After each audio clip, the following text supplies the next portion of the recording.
students, we have been seeing economic survey, and we'll see the further concepts in economic survey. Economic survey, we are going to see the most important part now, which is very essential for preliminary examination, which is the budget. So we'll look at how these things are what are the components of budgets and other features of budgets which are essential for preliminary examination is what we will look at in this video. And the first thing that you have to know is that budget, if you see, there will be two things. One is this revenue, okay, revenue account, and another is this capital account. This is the most important division of budget. In this revenue account, you should know what is this revenue receipts. The first component that you should actually know is what is revenue receipts. See, look at this. This is revenue receipts. Okay, this revenue receipts has a few components. So what are the components of revenue receipts? When you see, that is how you will understand what are the or how much we are actually collecting and things. So in this revenue receipts, if you see the tax collection, so in this two things are there. One is tax, another is non-tax. In this, or this is the most important revenue that the government takes from people. So that is how you run a government, right? That is how you put a budget. In this receipts, tax and non-tax, we'll see first the tax revenue. What are the tax revenues? If you see, these are the tax revenues. The primary source of tax revenues are the following. One is this, direct tax. The second is the indirect tax. So there is a term called as progressive taxation, progressive and regressive taxation. So progressive taxation, if you see, it is actually direct tax will be high. So indirect tax will be low or lower than direct tax. The meaning is that the people who are earning more will actually pay more rather than people having a lower income.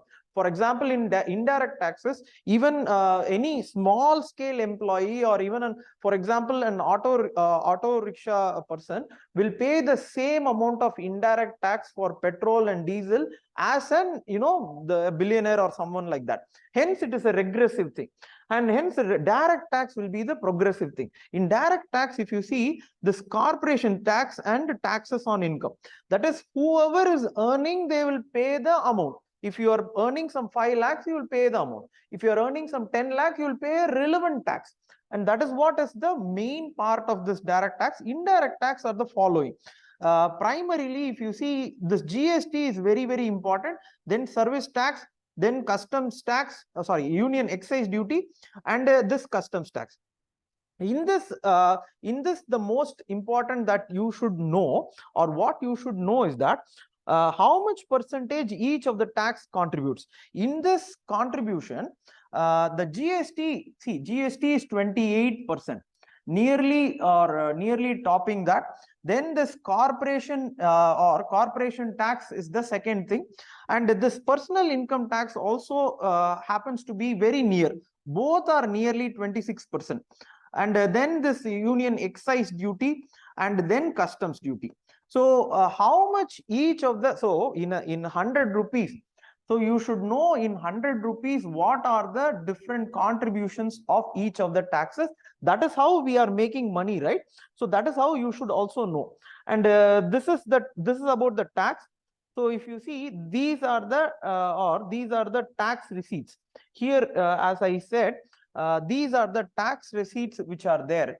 And the next component. So next component is non-tax. Non-tax receipts also are very, very important component of the government. The non-tax receipts are other than the tax. So other than the tax, many receipts will be there. Example, fees will be there. Example, any other. So any government will do some work for you, education or any service, they will have some remuneration from that, and all that comes here. So revenue will come here, and the government will have PSUs, right? The government will have PSUs. The PSUs can have profit. So the PSUs will have profit, and the profits, not only profits, dividends will be there. So see, all the things that the government can take up and need not pay back. This is the simplest of fact.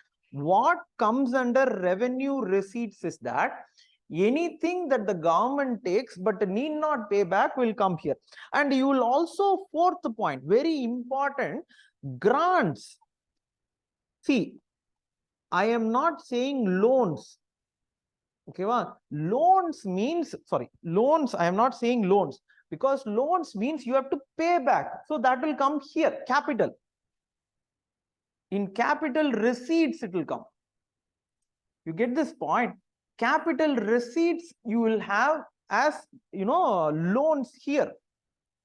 But here you are having grant. And one more thing is that interest. What is the meaning of interest? Is that government can give loans, so they will be getting interest. All these things, if you see this, and direct tax, indirect tax, all this the government need not pay back. Hence, it is called as the revenue receipts. But if you happen to see what is the difference between capital and revenue receipts, is that capital receipts you have to pay back. In capital, and we'll see what constitutes this. This is revenue receipts, tax receipts. Then the next, so these are the trends in non-tax revenue. Look at this. As I said, other than the tax, the government also has interest receipts. That is, the government would have loaned somebody. Think of the government as a human being. So see, you give somebody a loan.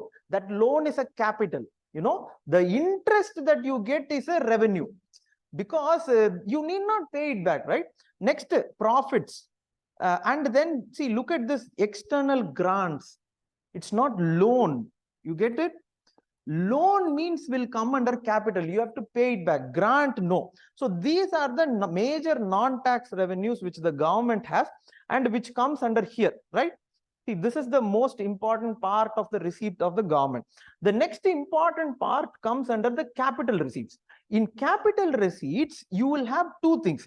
In capital receipts, there will be two things will be there. One will be repayable, or one will be debt creating. That is, one will be non-debt creating and debt, the other will be debt creating. That is, see, one you need not, or so example is this. Okay, example is disinvestment. That is, if I disinvest from a PSU, I need not pay it back. It is not creating an obligation of debt on me. It is just my asset. I am just selling it. But I am selling my asset. Hence, it is called as a capital, the capital expenditure. But debt creating, I have to pay it back. And that is what is the difference. If you see, that is what will be the difference between total. See, if for example, I have a total expenditure, correct? This is my total expenditure, and this is my so total non-debt, or where is this, non-debt receipts. That is, see, look at this point. I have a total expenditure. I will have, for example, 40 lakh crore. Non-debt receipt means all this that we discussed now. Non-debt receipt. Tax receipt is 1. Okay, what tax receipt is 1. You look at this. Tax receipt 1. Non-tax receipt 1. Non-debt capital receipt is 1. All this will together form what is called as non-debt receipt. See, look at this. Revenue receipts in this tax and non-tax.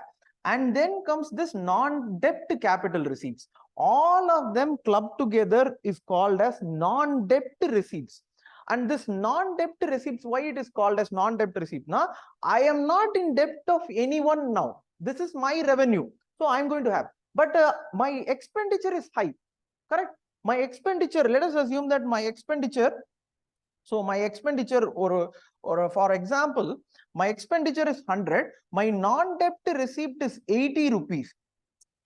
Non-debt, this is my total expenditure, which I have said this year I'm going to do this scheme, that scheme, I'm going to build roads, rail, many things I will say. So let us assume that it is 100, but 80 rupees is what I have got as non-debt receipt. Non-debt receipt. The rest of the 20 rupees, where would I go?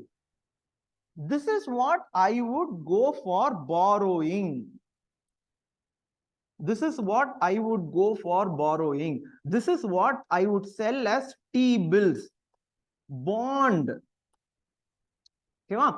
All this I will sell in the market and I will get this 20 rupees. And this is what is called as fiscal deficit. This is what will be called as fiscal deficit. My whole expenditure is here. Non-debt receipt is here. What is the debt that I am creating in this year will come under fiscal deficit, and this is what is in this, so this is what is here. So next we'll go, and this is what is the meaning of non-debt receipt. This is something which you can expect this time. Non-debt receipt what? This time, please expect this question, and you can check that. So this is about the revenue, which we discussed, and then we discussed about the non-tax revenue, and these are the next. So what you have to check is, till now we were looking at revenue, but other than that, next is expenditure, right? Expenditure, I showed you nearly 40 lakh crores. Okay, 40 lakh crores are given as expenditure. It can be many things. Okay, I can spend in many things, and in that capital, in that also there are two things: capital and revenue. Your revenue expenditure, capital expenditure. Like revenue receipts, capital receipts. Capital expenditure is what is very important for the government. It creates capital. Capital is something, the meaning of capital is that, one question is there: technological investment, capital; building, capital; factory, capital. See, you are investing. What is the meaning of capital? You are investing in something, you should get something in return. What is the meaning of revenue expenditure is that if you spend here, you will not get any return, no return. See, if you start a building or a factory, you will get something out of it, right? You will have a technology, you will get something out of it. But if I spend in revenue expenditure, so salary, pension, subsidy. See, you can talk about all these are social expenditure, which is creating an asset, true. But Anna, for economic sakes, economics, this is the same they have given as, capital expenditure. How much is it going? So you should know that capital expenditure, UPSC is always ask this trend based question. So in the map, when you see, you should know that this trend has not been a continuous increase. See, here there are things where, see, there are things where it is actually not continuously increasing. So you should know the trend. So this is capital expenditure trend. This is also something like that. But this is social expenditure. I had it for mains. You can check it. That is our expenditure, capital expenditure will not be only for building and things. Social expenditure, education. See, look at this. This is education. 2.9% of GDP is for education. 2.1% of GDP is for health. These two figures are very, very important for mains examination. Anyone, see, look at this. That is why I have this. This is in separate chapter. That this one is in separate chapter. The capital expenditure is in separate chapter. So you should, if you have these figures, you can actually write very well the mains. But it was for a mains sake. But again, one more chart was again capital expenditure. Okay, this is the total capital expenditure of the state and the center. They are making it total, but look at the way this expenditure is there. It's not linear. But as I told you, revenue expenditure. See, look at this. Revenue expenditure is what we were looking at. And revenue expenditure, salary. Okay, salary, pension, as I mentioned, major subsidies. Interest payment, I missed it. Actually, this is what is the highest. If you see, revenue receipts, interest was there.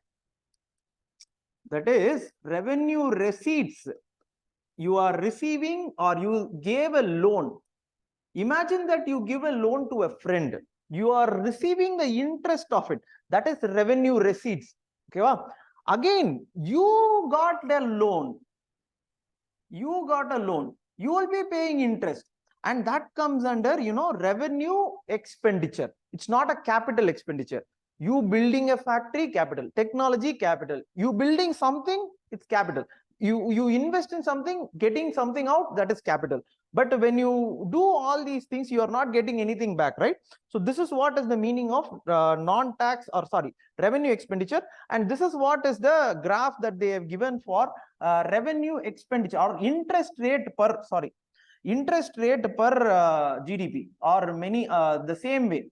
The interest rate that the government is paying is not declining regularly. This is something you should know. The Fiscal Responsibility Budget Management Act, Fiscal Responsibility Budget Management Act wants to reduce the fiscal deficit continuously. Why it wants to reduce the fiscal deficit is that it wants to reduce the interest payment. Interest, because you keep borrowing, you will keep paying on interest, right? So that is why you will have this figure. And this is one thing which you should know. So that is why what is, as I told you, capital receipts. So you will have capital receipts. In capital receipts, capital receipts, as I told you, non-debt capital receipt. But debt creating capital receipts is there, right? You are borrowing, or borrowing, T-bills, money bills, all this you will do, right? And that is what debt. So they are actually making an assessment, debt to GDP ratio. There is one NK Singh committee. Please check it. NK Singh committee. This NK Singh committee says the debt to GDP ratio of the government of India should be 60%, 40% center, 20% state. But this is a very important. Why? Because your debt should be relevant to your GDP. If it keeps on increasing, it is going to be a very big problem. But look at this before 2004. See, this is 2004. This NK Singh committee or NK Singh committee, FRBM Act, all this has reduced the debt. It has reduced debt, but it is increasing here. Why the debt is increasing? Because the borrowing was high during the time of Corona. You had to borrow more for spending more. So Corona at the time it increased. But now the debt to GDP ratio is actually high.